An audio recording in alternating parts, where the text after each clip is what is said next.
Julia Dial and Lance Birmingham with the weekly update. Our voice is streaming into your sweet, sweet ear holes all the way from Cavern 2 of the Cave Society News Network.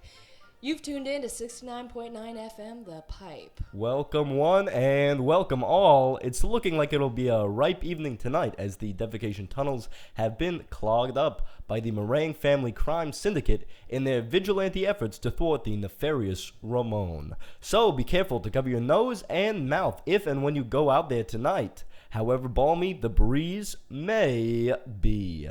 Other than that, it is shaping up to be a rather pleasant evening. The ceilings of the cave relatively free from their signature sticky condensation. So put those umbrellas right back in the closet or above your hearth or wherever you keep them. Before we get into the juicy meat of our program tonight, I would like to tell you all a little bit about our topic of the day, the human neck. Now, you may think that the human neck is really a simple mechanism connecting the head to the rest of our doughy bodies, but as a matter of historical fact, the neck actually holds quite a significant place in our collective conscious, symbolically.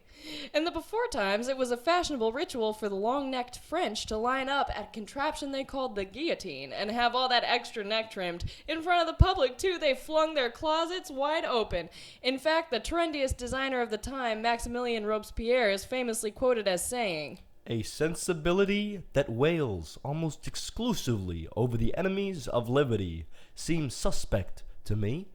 Stop shaking the tyrant's bloody robe in my face, or I will believe that you wish to put Rome in chains." This is directly quoted from our primary source document, a treatise entitled 5 Ideas for That Scarf You Found at the Bottom of Your Closet. Now, I don't know about you, Lance, but it sounds to me like this guy was really interested in fashion. And don't you know what I like to call a person who stays hip to the latest and greatest fashion trends? Stylish. No, that's right, Delia. Incredibly fascinating, yes.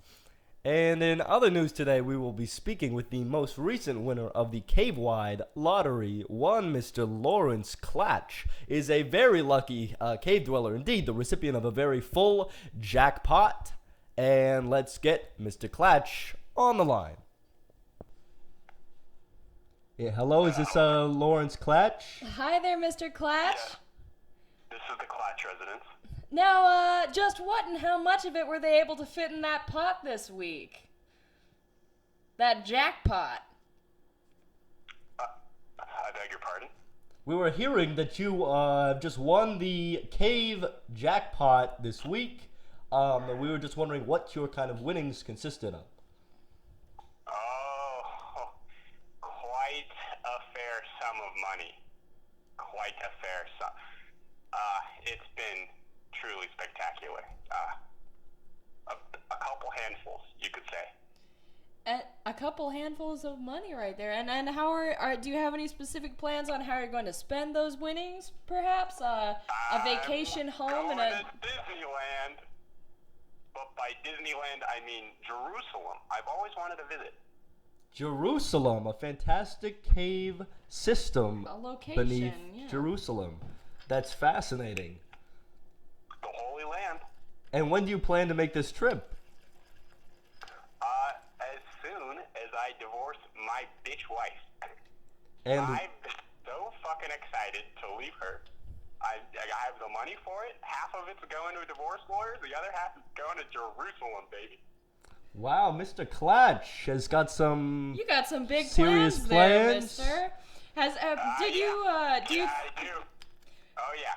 Has your recent luck this enormous sum of money that you recently acquired, was that what was straining your relationship with your wife, or was this a final straw? Or I'm interested to hear a little bit more about this divorce, and I think the public is interested too. Well, I have a theory. The Clatch life so far has been a roller coaster that's only gone down. Everything I've experienced has, I think, residually been building a little bit of karma in my favor. Everything's been, in hindsight, I would say horrible. If pardon my French. My wife, insidious. Truly, my memory, I blank on how I ended up married to her. And all these small things through my life. My job, I sell insurance for like bug-related, disasters, which just does not occur. Bugs are so small, and we overcome them so easily. And so all these small little things, these incidents, they've built so much good karma that, bam, I get the gold, I win the lottery. Well, Of course, so finally things are kind of turning around for Mr. Clatch once and for all. Oh yeah, the Clatch is checking in his karma. A single punctuation mark in an endless run-on sentence of despair that is your life. Yeah, the roller coaster, it just started going up. Wonderful, wonderful. And are you buckled in for the ride? My hands are up, baby. I'm ready to ride. The roller coaster is going. Ready for that little photograph. Yeah. Huh? Ready for that little photograph, huh? That they take of you? Yeah, and you know what? I have the money to buy it this time. It's not expensive for me. I'm stupid, filthy rich. I'll buy them all. I'll buy strangers' photographs and burn them or rip them up or keep them. Wow, that's Mr. Clatch. No, this is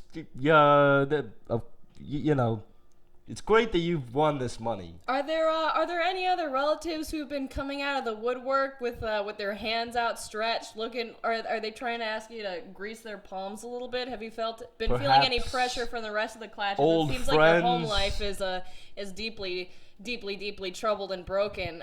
So maybe any in-laws who have been coming out of the woodwork at you with their fangs. The Clatch batch has gone from my shit family to my sick bachelors. The Clatch batch of batch. That's who, it's just me and my homies from college, from Bug Insurance College. They're my family now. And we're all going to Jerusalem together. It's great. The Clatch batch taking on Jerusalem. We're going to the Holy Land, baby. And I'm ready to discover something spiritual. I'm completely agnostic, but I'm also a reasonable man. So if Jerusalem can make a good case, I might come back to a little holy. Maybe start a church. That's a great idea. You'll certainly have the funds to do it. And they say, the church is kind of like an investment. Yeah. Yeah. Yeah, you could print money at a church. Actually, it's legal entirely. Oh. Mhm. Call me Father Clatch. Welcome to the Clatch. What are when they preach the Serum? Whatever. You'll figure it out. They'll teach you. There's plenty of time. There's time, lots of time now. It comes in the brochure. I'll buy a dictionary. I'll buy one of those. Thinking rich. I'll buy 2, and a thesaurus. So Oh, wow. Expanding your horizons and your vocabulary. Oh yeah, big times. I'm making moves. Well, thank you so much for sharing all of this information with us. Your wonderful news and your wonderful luck. Of course, we wish you good luck on your divorce and good luck on the roller coaster, the Clatch roller coaster. Yeah, and I'm hoping you're keeping your belly exposed because I'm going to want to rub it for good luck next time I draw my lotto card. You know what? Belly's always open. Of course. Can I just say one last thing before I go? Of course. All right. I want to just shout out my ex-wife, Sarah. Sarah, you can suck this gold-tipped dick. I'm fucking leaving you. All right. Good night. Good night, America. Good night, Mr. Clatch. Good night, Mr. Clatch. And that was jackpot winner Lawrence Clatch. Mr. Clatch, the dashing, the one, the only. Yeah, be sure to wave your hanky at him as he departs soon to Jerusalem. I'll be there on the tarmac. You will. That's for sure. Yeah. Be there on the tarmac. Yeah. Oh, I'm ready. Gotta say that goodbye before he comes back. He's gonna be a different man. I'm sure that trip is going to change his life for the better. A different man. Clatch has always been. I feel like this lottery. It's another article of proof that kind of all trends lean towards evil. And I love him. You love him. Yeah, no, I like a man with a plan. I like a man with cash, with that sweet cash. See, you'd really think with so many people doing charity work and so many people Every offering dollar themselves is like a plume in his cap. You know, it's just like a gorgeous feathered bird. You really don't think? Just so incredibly attracted. Wow, I am shocked, Delia. I mean, I can't imagine anyone less worthy of the prize winnings than. Oh no, I know he's worthy. I know he's worthy. Well, this is sure he is. Yeah, I'll have to come around and agree with you, Delia, as the Mr. Clatch is worthy of that prize money. That and jackpot. I'm sure he's You think he's spending it well? I think he's got a good investment plan. Of course, throwing it at that big divorce he's got coming up, and we can all relate to that, as sometimes we all spend money that we have on certain things. And who can blame? I know Sarah personally, and she is terrible. She bakes a horrible casserole. She is pretty just bad. Just gums me up. It's like eating a bowl of caulk. She's a pretty nasty, caulky person. Yeah. I'm stymied whenever I go to her house for dinner. God, stymied. Anyway, well, the lovely Lawrence Clatch with the jackpot, and I'm sure just to wrap our topic around for the day, we can imagine that he will be perhaps getting one of these fashionable neck trims of yesteryear as part of his congratulatory, one of his many presents that he's been giving to himself as he's becoming slowly through the riches of time and the way that the fickle wheel of fate spins. He's becoming his own Santa Claus and showering down into his own chimney. Enterprising. A chimney going baby. straight to Jerusalem. Enterprise. That's right. That's the word I've got.